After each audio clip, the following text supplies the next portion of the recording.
country of Belize, a land rich in Mayan history and draped in dense tropical rainforests. The idea an entire empire virtually disappeared with no concrete reason why has always intrigued me.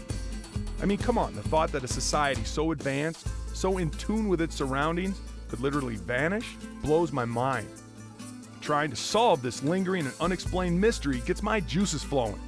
To help unlock the unknown, I zero in on western Belize, site of the archaeological wonder known as Actun Tunichil Muknal. The locals simply call it ATM. And in this part of the world, if you're craving serious information, Dr. Jaime is your man. For the record, this guy is a real-life Indiana Jones. Professor Aui's life has been devoted to digging into this culture, hoping to unlock the mysteries to one of the world's greatest civilizations. Who were these Mayan people, and what led them to such advanced success?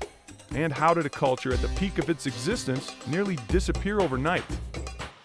The good doctor asked me to meet him in a remote region of the rainforest.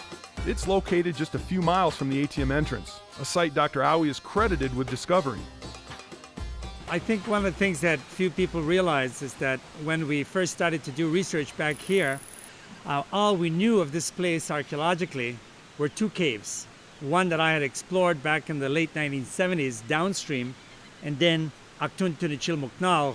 And the next 6 years, we established our camp, and then we started to look for evidence of the ancient Maya.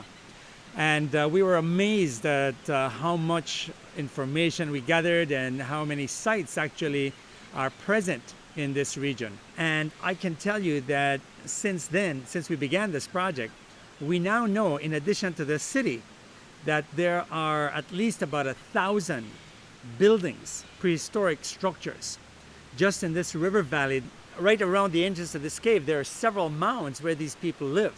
And so I think that if we were to go back in time, a very vibrant community.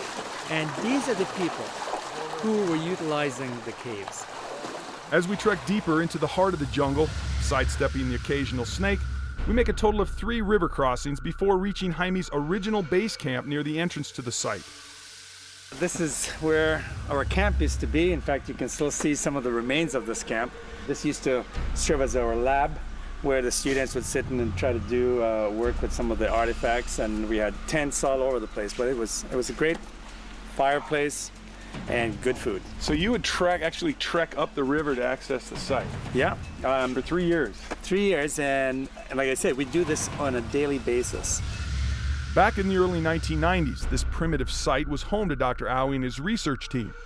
They used it to chronicle the artifacts discovered inside of Actun Tunichil Muknal.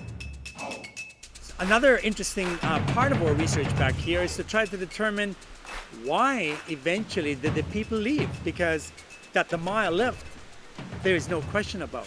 That is a fact. And so the question is, why do they leave? Some of our research in this area has started to provide us with some very interesting clues. These are the people who we have come to study, who we're trying to learn about. What were they doing inside these caves? So why did they go in? When did they go in? What did they go in to do? And I'm hoping that when we do our trip inside, we'll be able to see some of these things and start to answer the questions that we're asking. While there are thousands of caves throughout the world with captivating histories, Tunichil Muknal is extraordinary because it reveals many clues to the reasons that the ancient Maya may have fallen into decline. The ATM site has also revealed a cornucopia of skeletal remains, direct evidence of ritual human sacrifice. As I enter the mouth of this cave, I can't help but think about the scores of Mayans who swam into this very cave and never returned. Their lives sacrificed deep within the bowels of the cave in an effort to appease the gods. They were undoubtedly mothers, fathers, sons, and daughters.